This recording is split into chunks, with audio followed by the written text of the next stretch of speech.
সরিষার তেল দিচ্ছি, জিরা আর শুকনো লঙ্কা, মশলা দিচ্ছি, হলুদ গুঁড়া দিচ্ছি, রসুন আদা বাটা দিচ্ছি।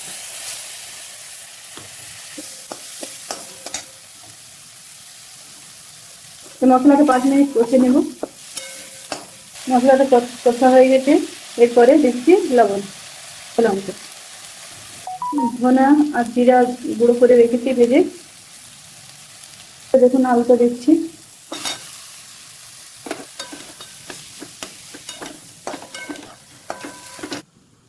আলুটা 2 মিনিট কষে নিলাম।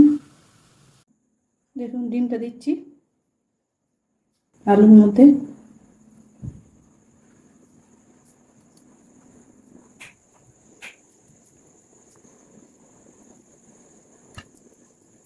দিয়েছে।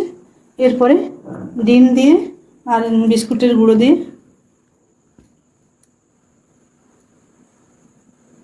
ডিমটা দিচ্ছি, এরপরে বিস্কুটের গুঁড়াটা দিচ্ছি।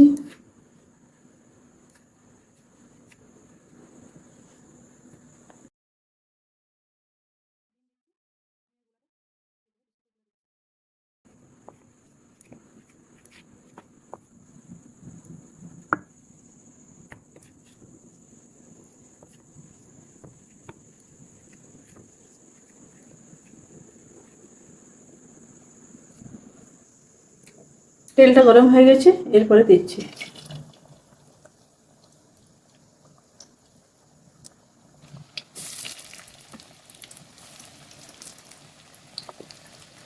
ডিমের চপটা হয়ে গেছে। এরপরে আপনাদেরকে কেটে দেখাচ্ছি। এভাবে আপনারা বাড়িতে তৈরি করবেন, সুস্বাদু হবে। দেখুন।